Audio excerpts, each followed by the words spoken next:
Welcome to the Healthy Gut Podcast with Rebecca Coombs, the place where you can learn how to achieve a happy, healthy gut. Here's what's coming up on today's show. Welcome to episode 74 of the Healthy Gut Podcast. Today we're rejoined by Sharon Treadgold, who joined us some months ago now to talk about her Sibo journey. Sharon has been a long-time member of my Sibo Coaching program and just recently texted me with some pretty exciting news about where she's at with her Sibo recovery. So I invited her onto the show to give us an update. So those of you that listened to her episode last year could re-listen to where she's got to today. Now, if you would like to access the show notes from today's episode, you can do so at thehealthygut.com/podcast. And don't forget that if you would like the full transcription from today's episode or any of the episodes in season 2, you can do so by joining up as a member of the Healthy Gut podcast. It's absolutely free to join, and it means that you get an email every single week with access to the show notes and the transcription, as well as special member-only content and exclusive offers. Today, Sharon and I talk about the importance of traveling when you have Sibo and why it can still be part of your life. I've organised the world's first Sibo Retreat in July 2019 in Bali, Indonesia, and I would absolutely love for you to join us. If you'd like to know more about the retreat and why it is just the perfect destination holiday for someone with Sibo, make sure you head to thehealthygut.com/podcast to access today's show notes, where you can also learn more about the Sibo Retreat and register your interest. So here's my interview with Sharon Treadgold.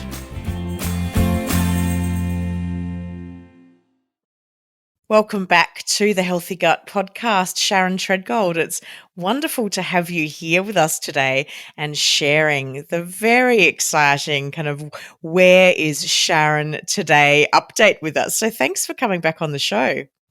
Oh, thanks, Rebecca. I really appreciate your inviting me back. Yeah, this is kind of like the Where's Waldo of the Sibo world. I don't know. It really is. And so for those people that haven't listened to Sharon's original episode, I definitely recommend that you go back and take a listen. Sharon joined us on episode 52, and she talked about her journey to that point with Sibo, how she had experienced a lot of digestive discomfort most of her life, and how after a lot of searching finally discovered that she had this thing called Sibo, and also some other conditions at play. So it's a fantastic episode. It's a real life story. So if you haven't listened to it, go back to episode 52 and take a listen. But Sharon and I are back on the airwaves today because Sharon texted me the other day with some very exciting news, and I will let you share what that is, Sharon. Well, on Friday, August 17th, the day before my 53rd birthday, I went in to see my gorgeous naturopath, as we know, Dr. Jason Mysaki. And the first thing I said was, okay, I have to know, how are the results of breath test number 7? Because I just didn't know, was that going to be another high numbers game or had there been a change? And he said, I'm so excited. He said, I'm really ecstatic to tell you that you have a negative breath test. And I said, what? I just can't believe this. And I started to cry tears of joy because I had gotten myself resigned to the fact that it was quite unlikely that I would ever have one. And it's not like I was waiting for that moment, getting the Holy Grail, getting the all clear, and then I could exhale and breathe a sigh of relief and live my life. I just figured I was going to be pretty much full of Sibo for the rest of my life. So hearing this was just magical. And he and I both said that this isn't the end. So we're excited. It's like I've got an all clear. And as I just said to you, Rebecca, I think everybody with Sibo just wants that, even if it only happens once, because we know of the high likelihood of relapse. But it was just the best birthday present I could hope for. It was, and it was very exciting for me as your Sibo coach to receive that text message from you saying, Rebecca, I got the all clear, hooray! But one of the things we covered in the last interview was the fact that for you, a negative breath test may not have been a part of your picture. And that can be really challenging psychologically for somebody to hear that news or to think that I may never actually get rid of SIBO. Can we backtrack a little bit and just talk about how you managed that psychologically, thinking I may never get the all clear breath test? And given that this has been a long term, more chronic case of SIBO for you, you haven't just had one round of treatment, you've done multiple rounds of treatment. How did you manage that process of thinking I may never get the holy grail of a SIBO, an all clear SIBO breath test? Well, I think the worst time was back right when I started the coaching program with you, and that was the spring of 2017 when everything just seemed to be at its worst. It was almost worse than the initial SIBO diagnosis of August 2016. I that spring was in a major flare, which we think now was like an infection, like respiratory infection plus histamine reaction. And I felt so anxious, and my dryness symptoms of what we now understand to be Sjogren's disease were so bad. And I felt basically I wanted to die. And I remember waiting for that first coaching call with you, just thinking, Rebecca's my lifeline, and I just have to talk to this woman. And I went into Dr. Wysocki after yelling at him on the phone, poor man, one time. I just said, I'm done. I just can't do this any longer, because it had been almost 9 months of SIBO treatment and increasing numbers for the breath test. And I said to him, I don't know what to do next. And I'm ready to give up. And I said, if I'm going to have to deal with SIBO and Sjogren's, I need help, and I need some bibliotherapy, and I need some like cognitive therapy. And so I met with him, and he put on his counselor's lens and hat and listened to me through that pathway, because he's trained in that. And then he recommended the book that I mentioned in our first interview, Tara Brach's Radical Acceptance.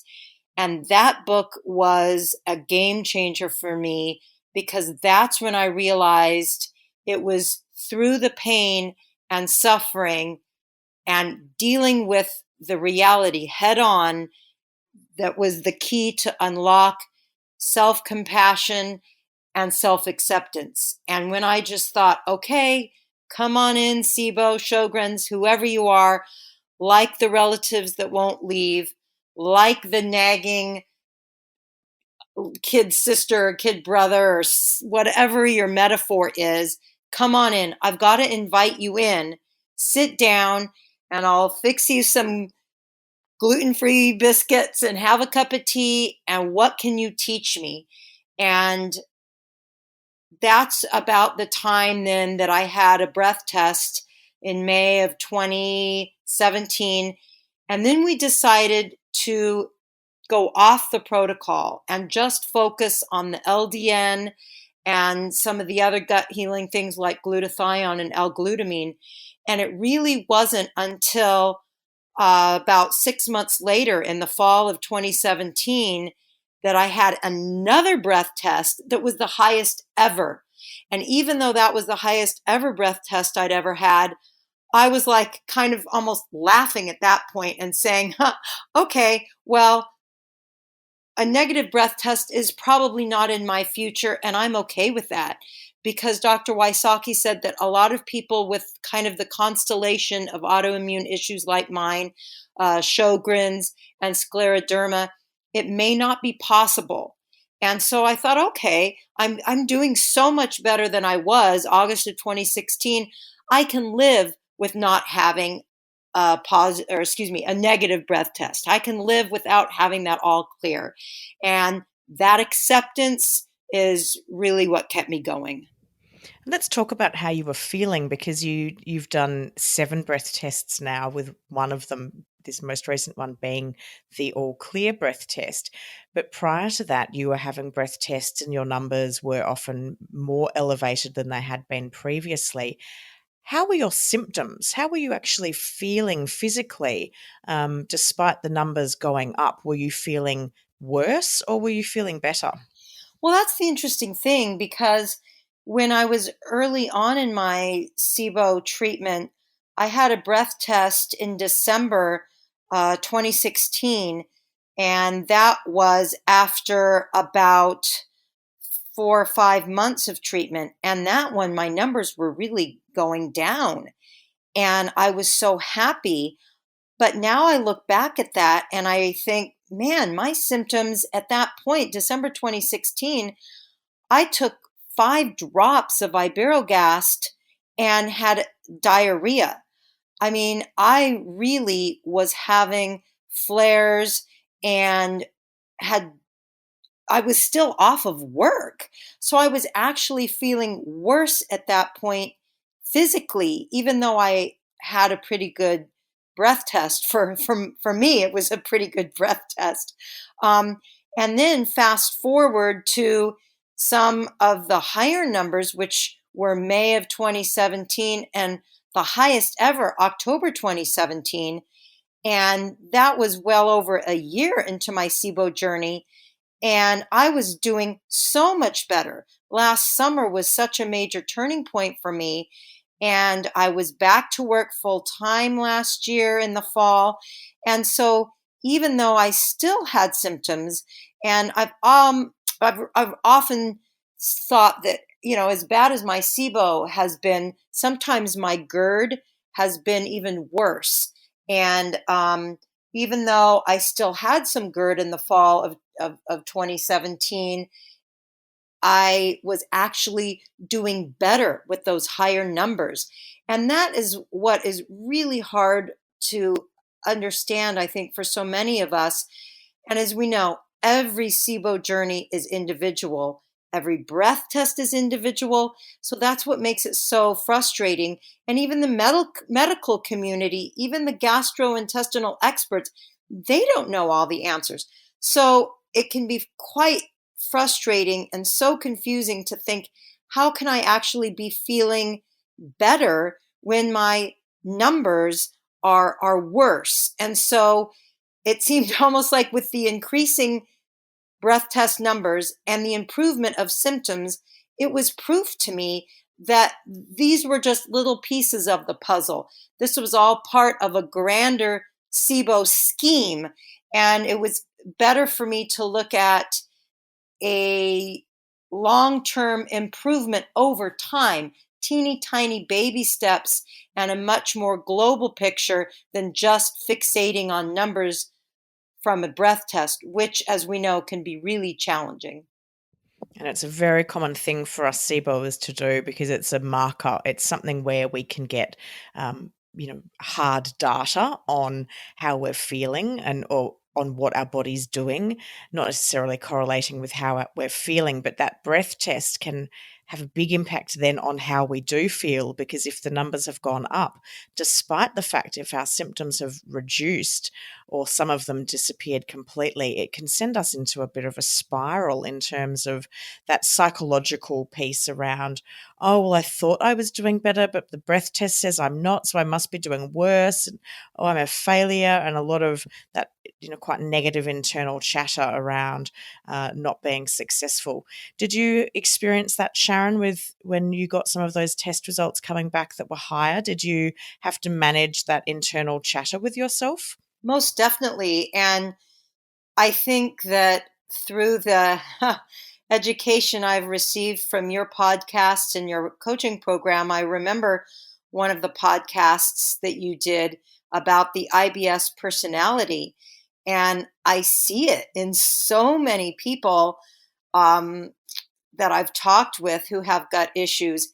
We definitely tend to have some anxiety and set ourselves up for having to be a certain way, whether it's kind of a perfectionist tendency, that negative self-talk.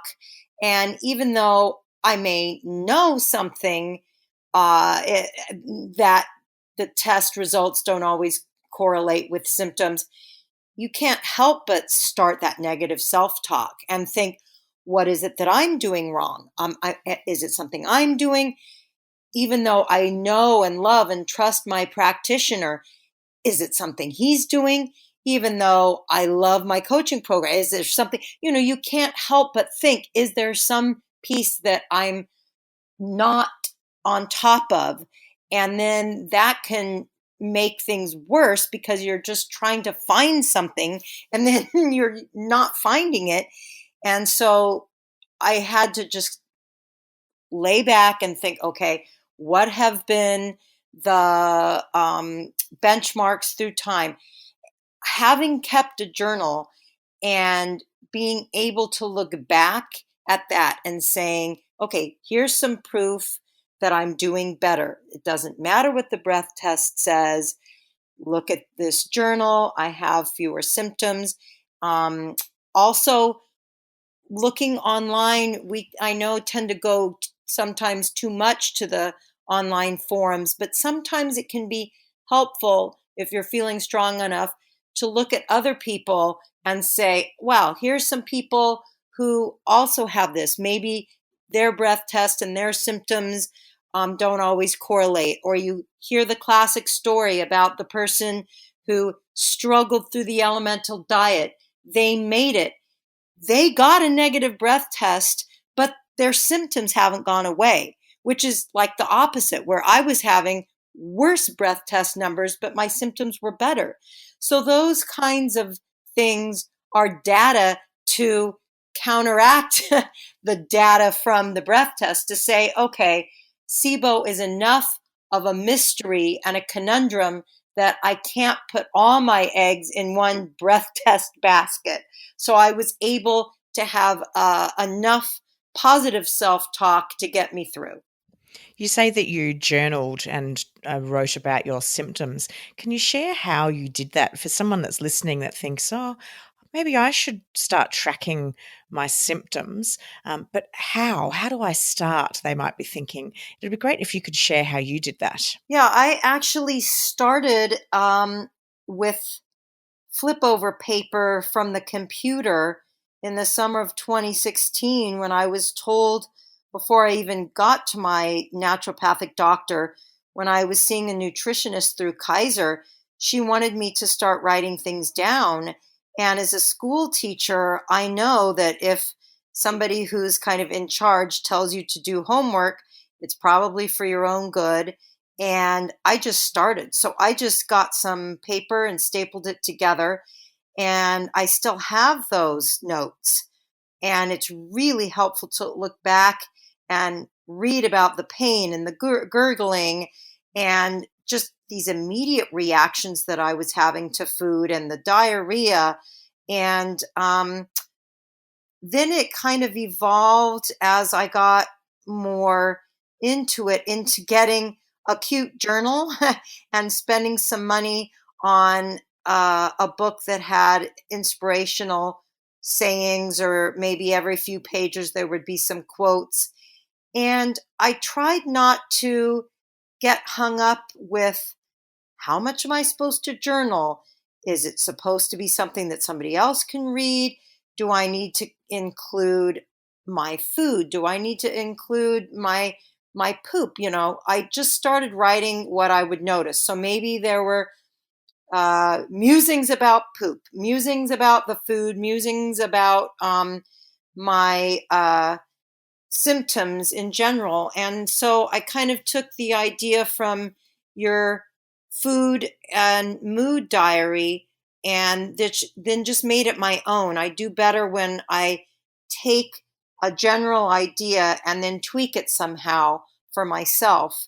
And in those early days, I kept a journal pretty much daily, um, how I was doing. And then after about a year or so, maybe even a little less, I would just write things down as they would come to me, questions for the doctor, noticings, recommendations, article titles, inspirational quotes. So it just kind of flowed naturally for me.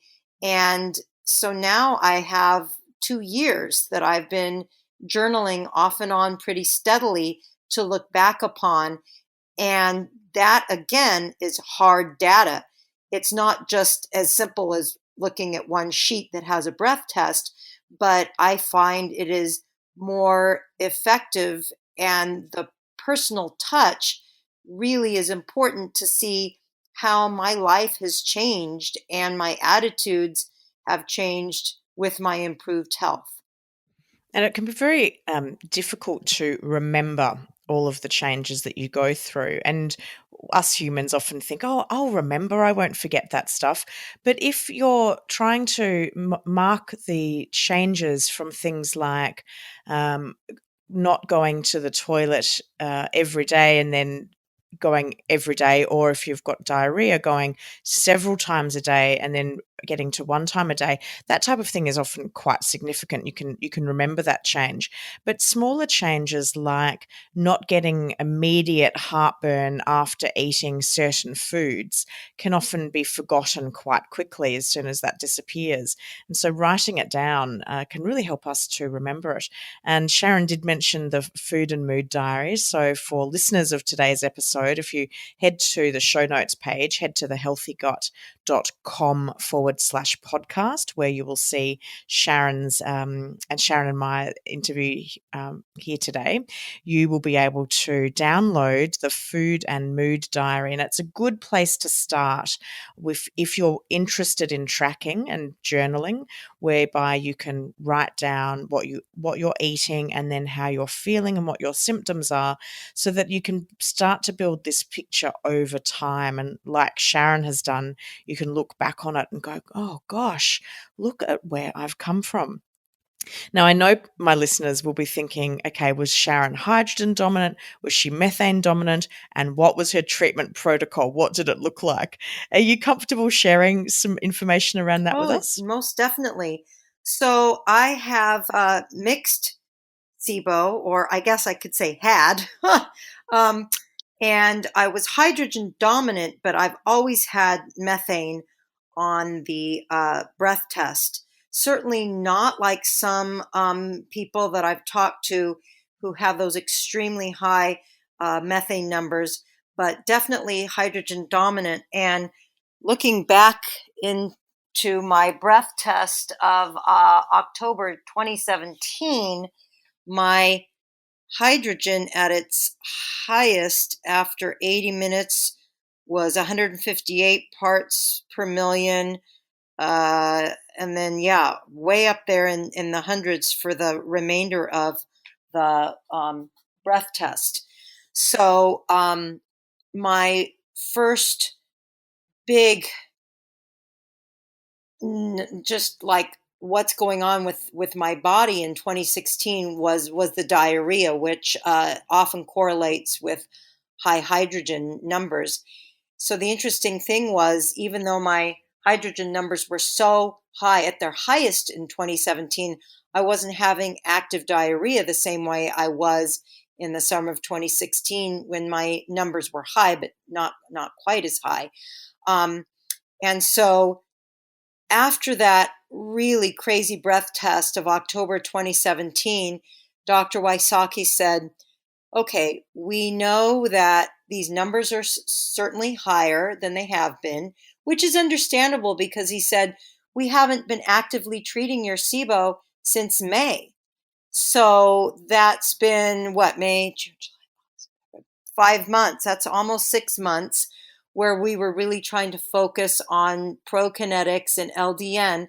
And he said, what I want to do this time, since all the previous times I had done only an herbal protocol, he said, I want to try what I'm going to call the Wysocki protocol. And he said, because you're a tough case, we're going to try 2 weeks of rifaximin. And that was the first time I tried it. And he said, then we're going to move into an intense herbal protocol again and really do a 1-2 punch. So I went on the rifaximin for 2 weeks and luckily didn't have any kind of reactions to it.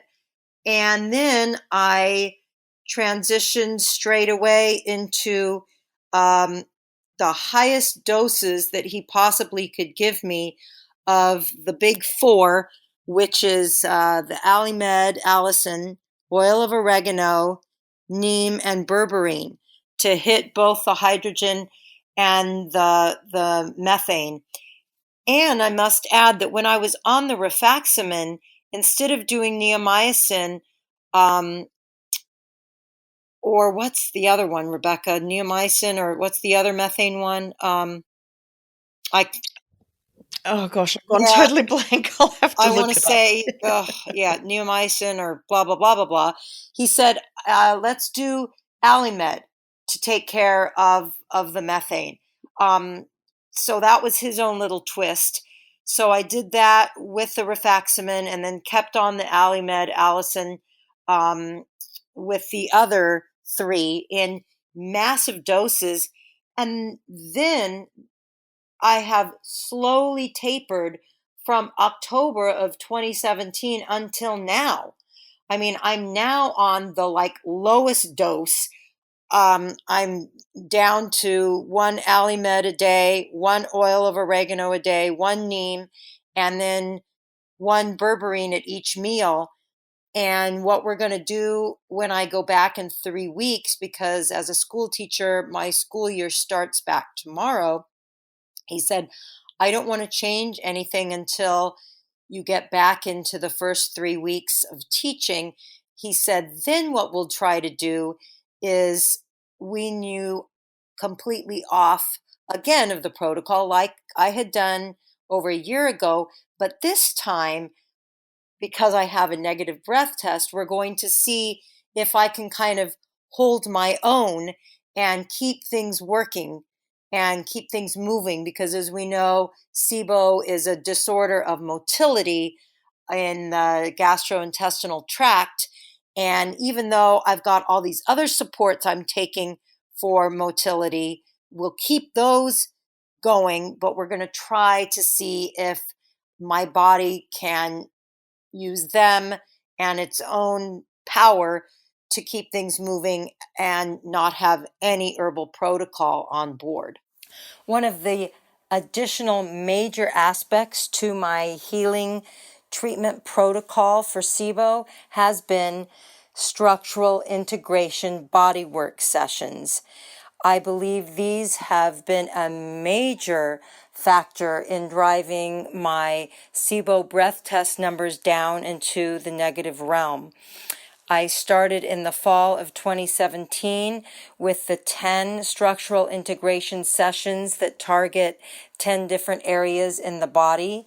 And then after those were completed, we continued by once or twice a month dealing with tight areas in my body. So this type of body work really addresses tight fascia and adhesions and tries to get those areas moving so that the body can flow and release once again. So for example, maybe my ileocecal valve had adhesions and was quite tight. So Dr. Wysocki would do manipulation in that area of my body to release the tightness. And since SIBO is a disorder of motility, anything we can do in the body, even in areas outside of the abdominal area, can be so beneficial and get our bodies moving and flowing again. So I am so grateful he added that to my healing protocol, because I think it has been a major reason why I'm doing so well today. It'll be really interesting to see how your body goes. And that other antibiotic was metronidazole, which had just lost my memory temporarily. But that's the other one that's often used when neomycin isn't being used to help treat the methane dominant SIBO cases.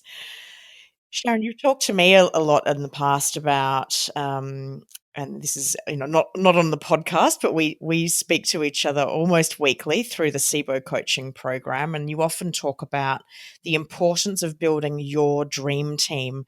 And I know I talk about the importance of having a Sibo dream team to help you recover and to put your body into a better state for more optimal health. What does your dream team look like, and why have you found it really important to have one?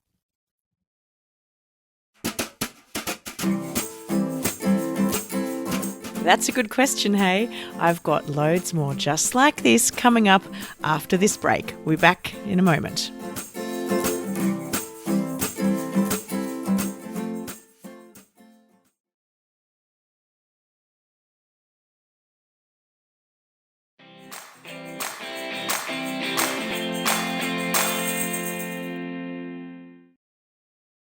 What does your dream team look like, and why have you found it really important to have one?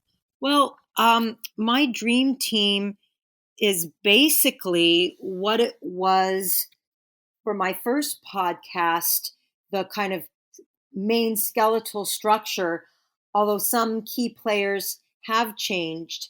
And the dream team to me can be a spectrum of people. It can be, the primary doctor and then maybe a neighbor. So there's a big spectrum there, because I really feel like my naturopath, Dr. Wysocki, has that philosophy of mind, body, spirit. And I know he did one of the Healthy Gut podcasts with you on that. And that was that one that he recorded live when you were here in Portland.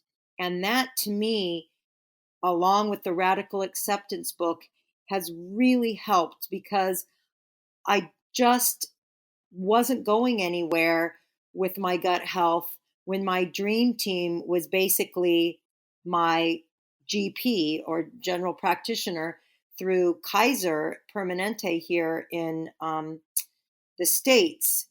That did not work. So having a broader dream team that addresses not only my medical health, but my body and my spirit is really key. So of course, at the head of that team is Dr. Wysocki, and then at his clinic 8 Hearts, I also see Dr. Deborah Rice, and she has been integral, as of course, the SIBO surprise has been, wow, Sharon, our body's going to do everything. We're going to make you pre-diabetic. We're going to fast track you through menopause.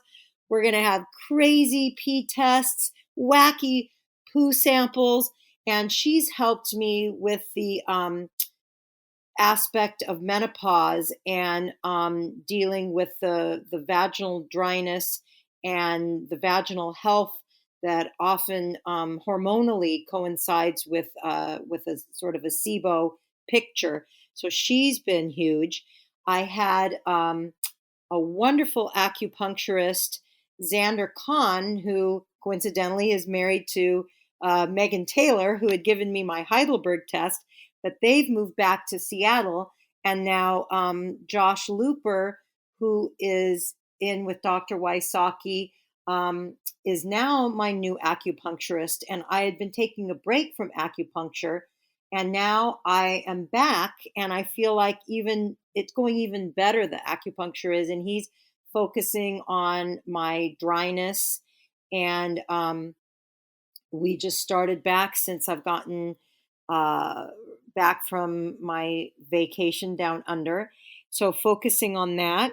Two other key players who have come into my life since the last podcast have been two doctors who are dealing with the dryness that I've experienced, which, oddly enough, as my gut health has gotten better and improved, my dryness issues have worsened. They're stable now. I think that I've got these two great guys on my team.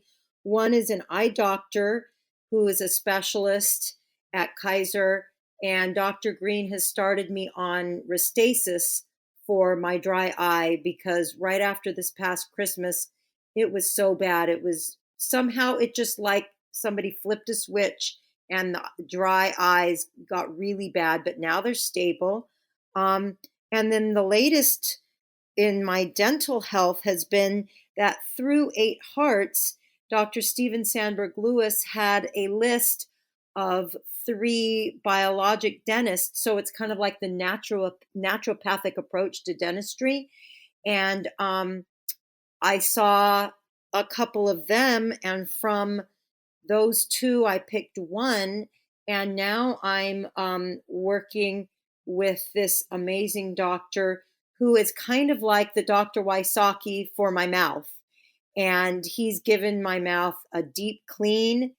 He's given me, because I have all this bacteria everywhere. It's not just in my small intestine, it's in the vagina, it's in the mouth, it's everywhere that's supposed to be moist and dry and free of bacteria. Um, Anywhere there can be an overgrowth, I've got one. So he started me on some probiotics for my mouth. He's also given me an amazing toothpaste that's like a gel of hemp oil and ozone. And after I get the right side of my mouth deep cleaned in 2 weeks, we're going to talk about doing some ozone therapy for my gums to try to help that. So that's been an amazing journey. I also have a wonderful new counselor and therapist. So that's how I kind of get that spirit side in.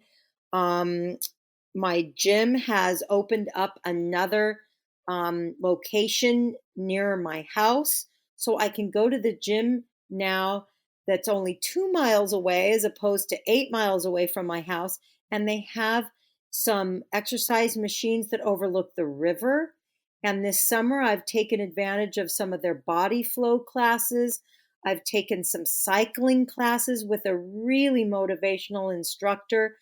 And the tapes and the music that we listen to on the stationary bikes just gets me so excited. And I really love that. And I find that any kind of movement is helpful.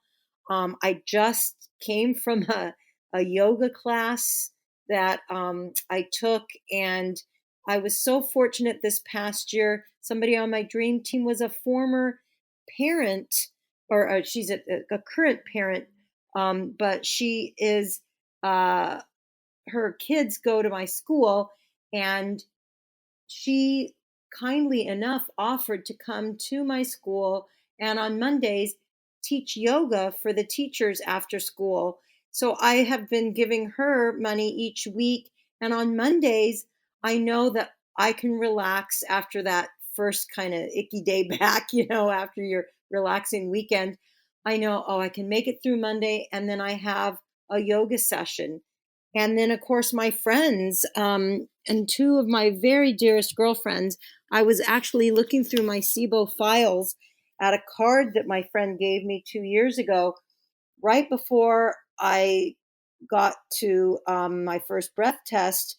She stayed with me, and she kept saying to me, because I'd be running off to fart in the corner and stuff. And she was like, "Oh my gosh, Sharon, you really need to see the doctor." I said, "I know, I know, I know." So I keep the card she wrote me from that time together as a reminder of the fact that I took that step.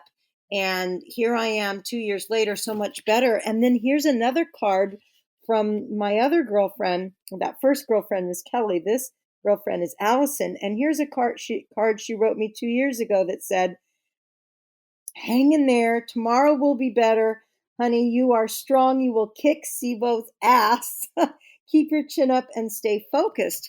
And, at the time, I was like, yeah, I'm going to, you go in there, you're like, yeah, I'm going to kick your ass, Sibo, die, die, die. Little did I know that, oh my gosh, all those times I kept trying to kick it, I wasn't making it. And now I looked at this card again and I said, whoa, I've done it. I've kicked its ass. I don't know if it's going to hold.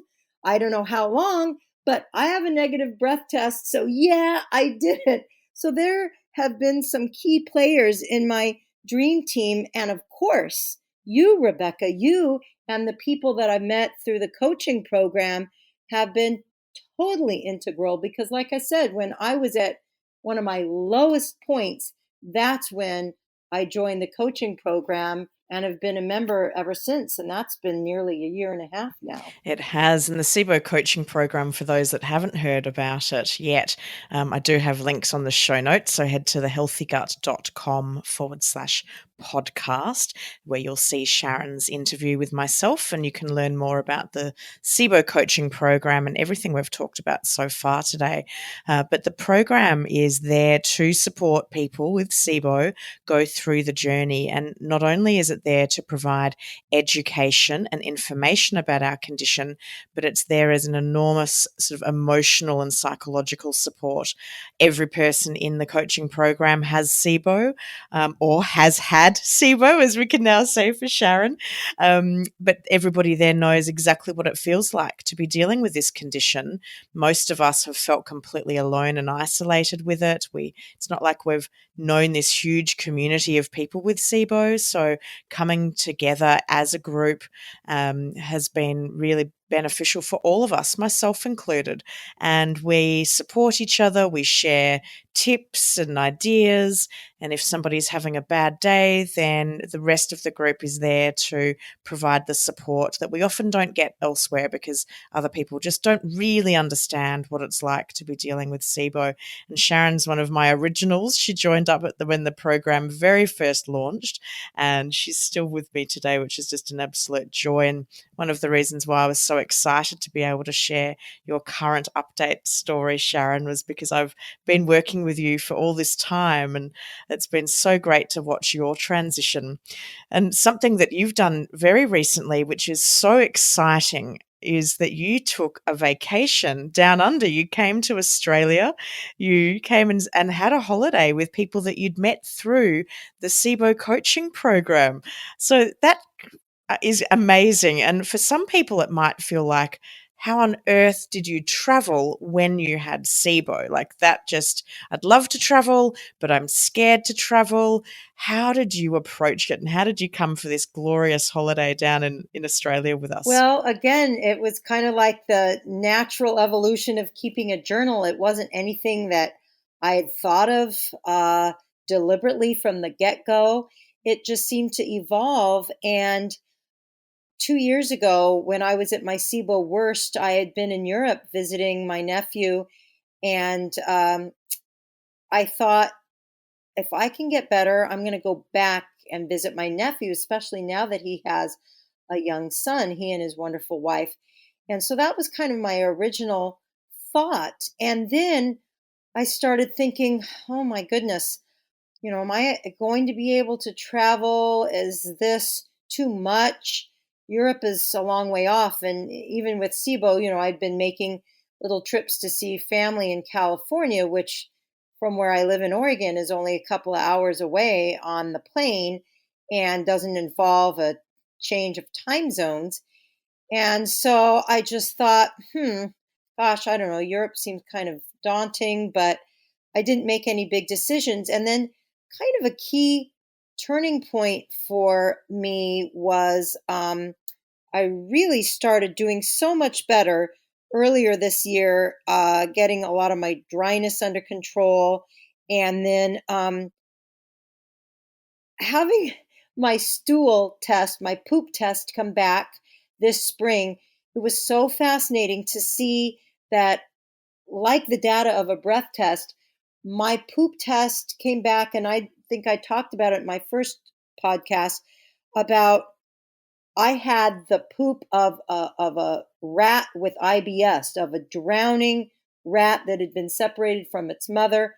I lacked the three beneficial bacteria.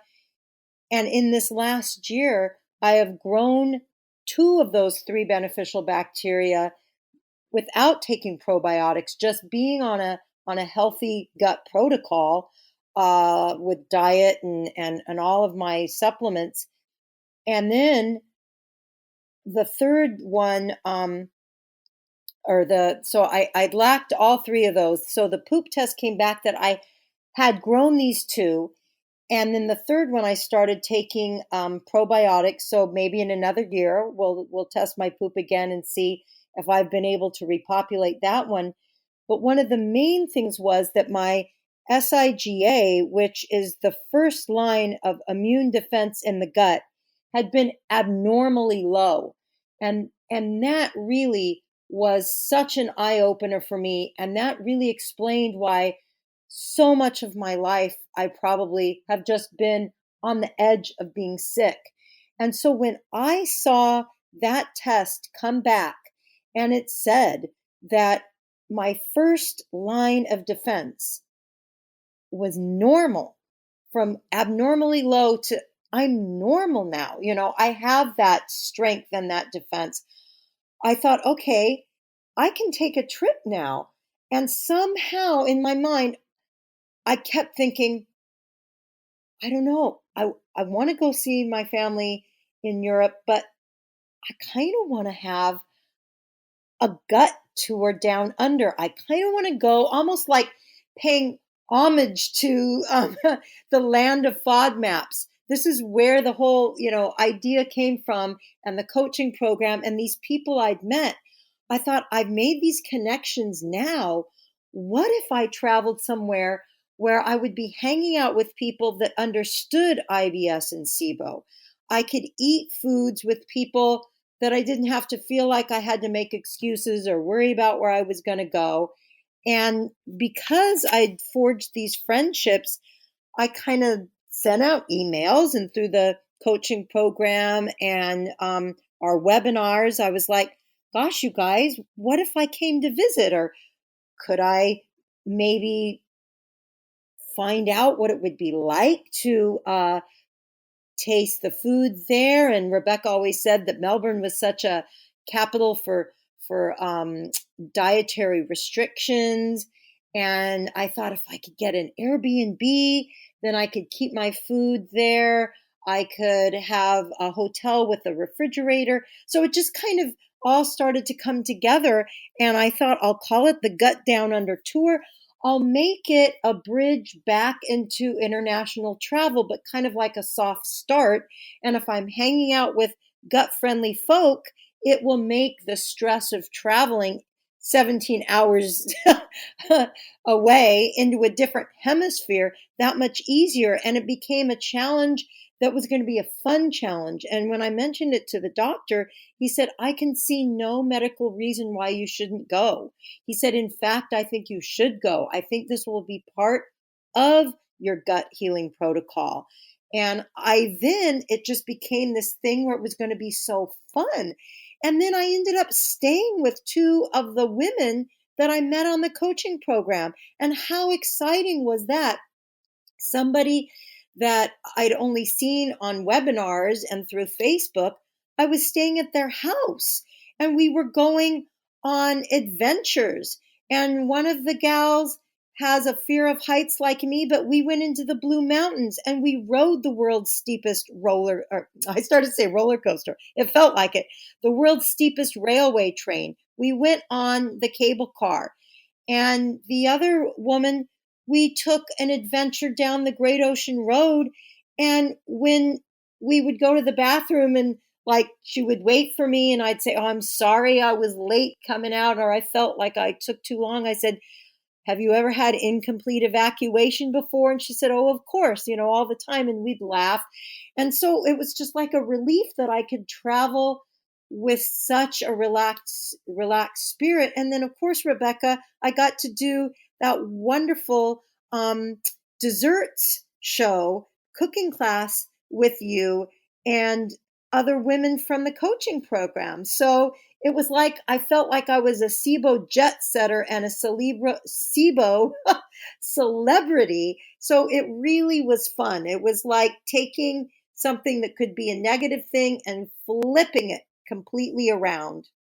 And it was so fun to have you here, Sharon. And it was a real reminder. I've always been very passionate about let's not let SIBO stop our lives.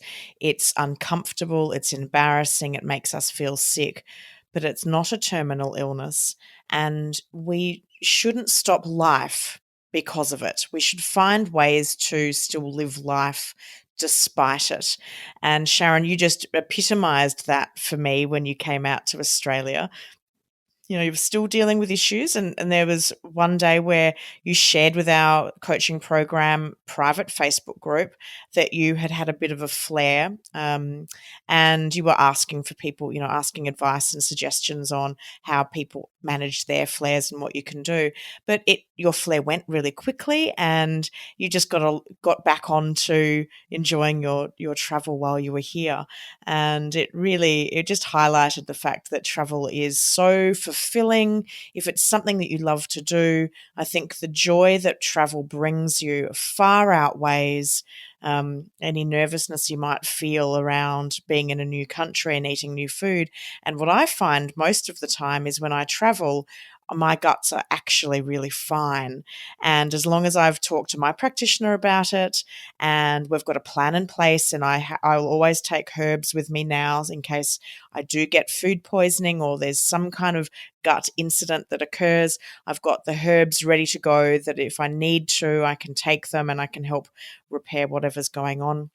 Because as we now know that those of us that have SIBO, those of us that have had food poisoning incidences and other gastrointestinal infections and upsets, we need far less of infected matter than the average person to get sick. So we're more susceptible to getting sick. But as long as you are prepared and planned for it, travel can very much be part of your picture.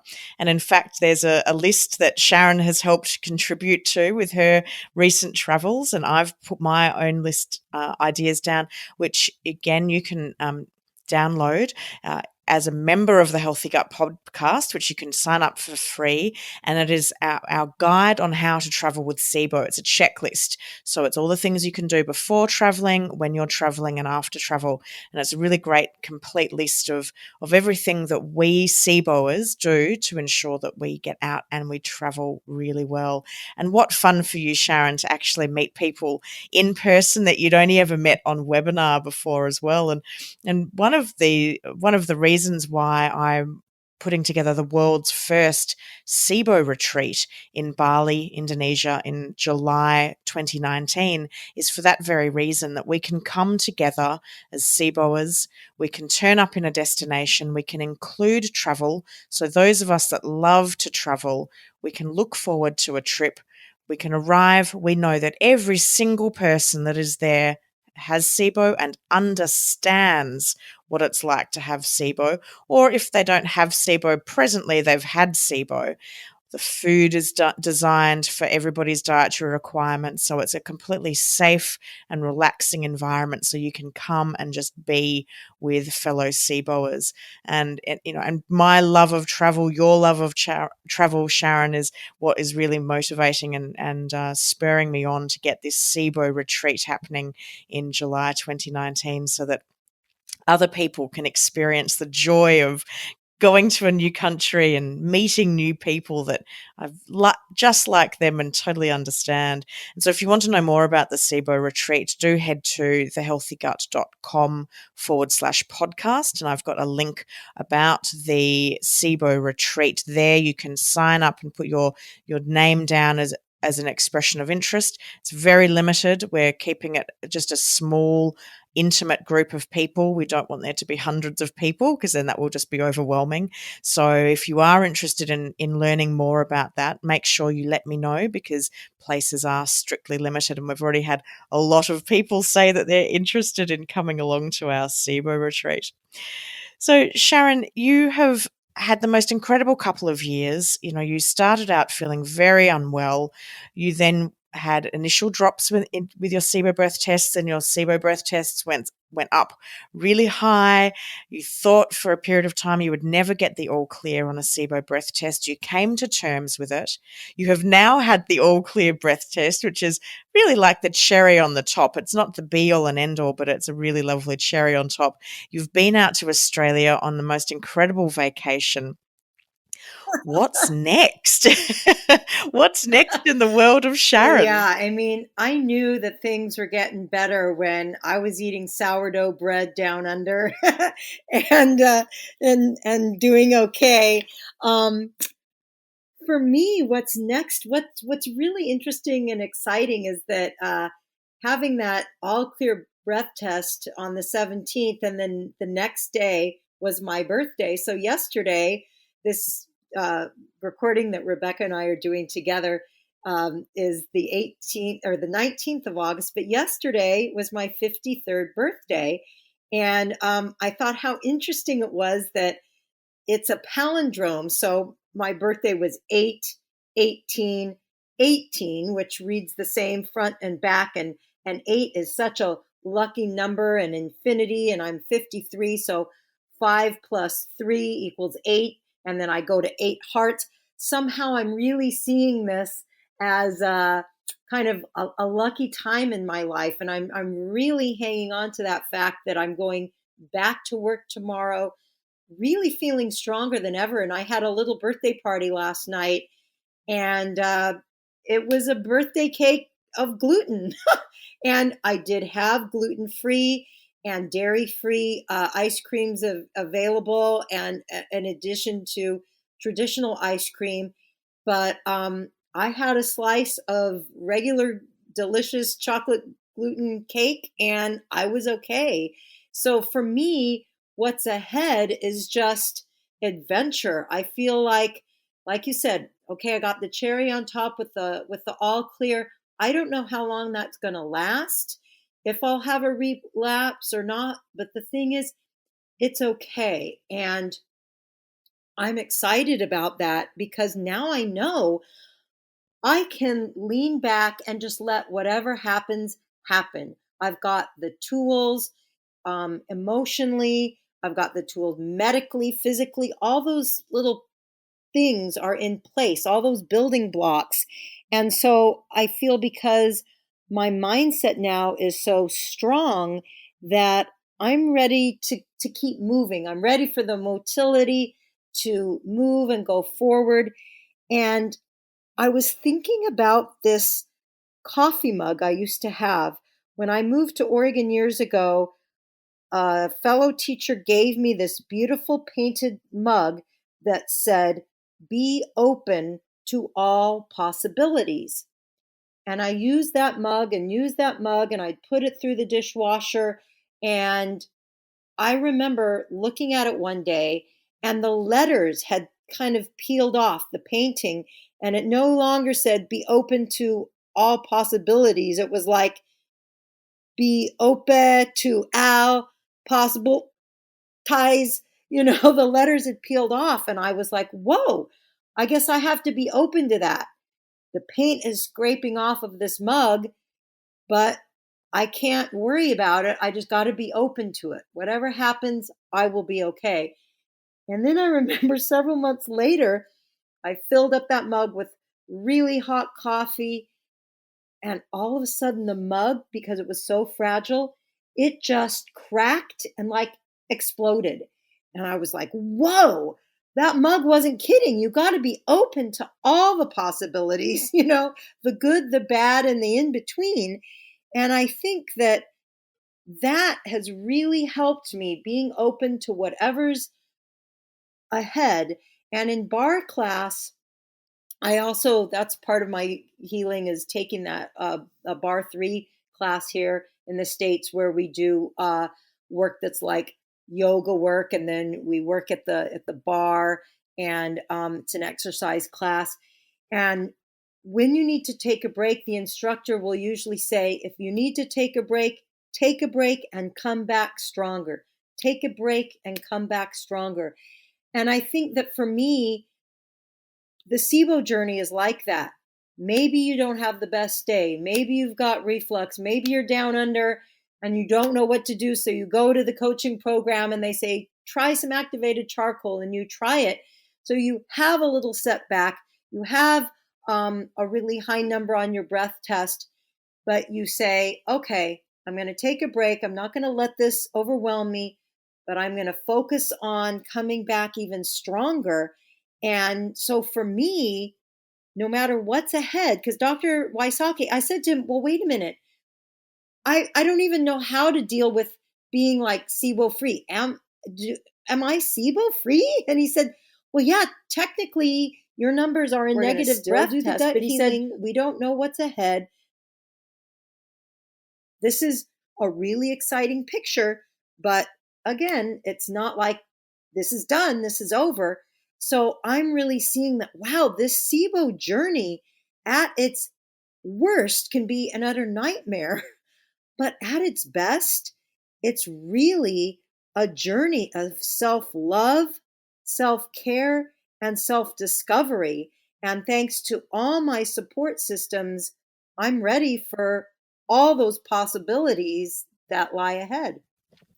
Well, it's so exciting to hear this, Sharon, and I'm inspired by your journey. You give me inspiration. So thank you so much for coming back onto the Healthy Gut podcast and giving myself and everybody who tunes in an update on where you're at.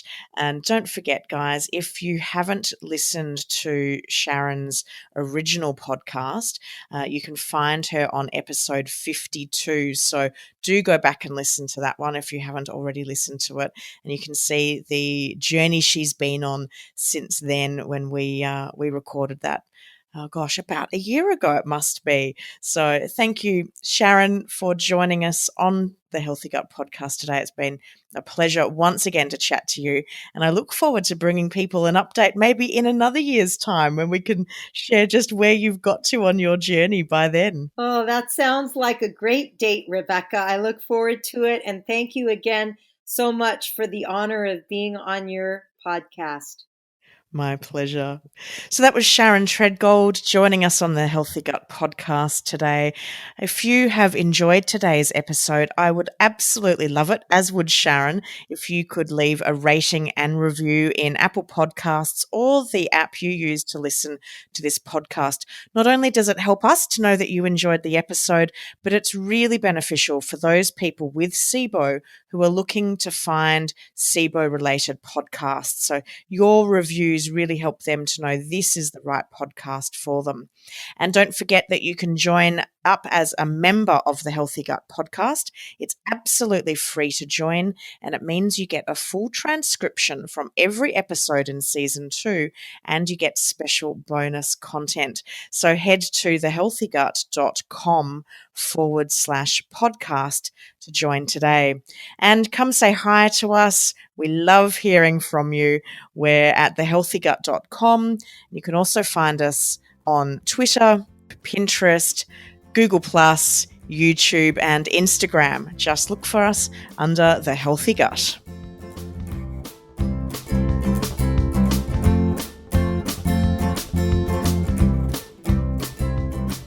I hope you enjoyed my interview with Sharon today. Isn't she just wonderful? You can see why I have enjoyed working with her so much as part of my Sibo Coaching program. If you'd like to know more about the Sibo Coaching program, head to the show notes from today's episode or head to my website where you can learn more about how you can join up and get the support that Sharon has and helped her with her own journey with Sibo. If you would like to get access to today's show notes, head to thehealthygut.com/podcast, where you can find Sharon's show notes. And to get access to the full transcription from today's show or any show in season 2, you can do so by becoming a member of the Healthy Gut podcast. It's free to join, and it means you get access to not only the full transcription from every show, but also member-only exclusive content and special offers. And I'd love it if you could leave a rating and review in Apple Podcasts or the app you use to listen to this podcast. It really helps me to know that you enjoy the show, but most importantly, it helps other people with Sibo know this is the right Sibo patient podcast for them. And come say hi on Facebook, Instagram, YouTube, Twitter, Pinterest, and Google+. We love hearing from you on those platforms, and all you need to do to find us is look up The Healthy Gut.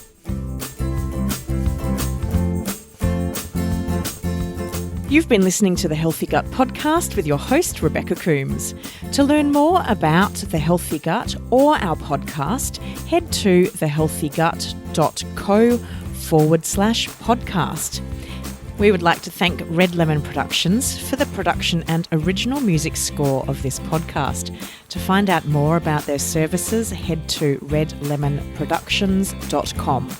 The Healthy Gut podcast is a production of The Healthy Gut. Thanks for listening.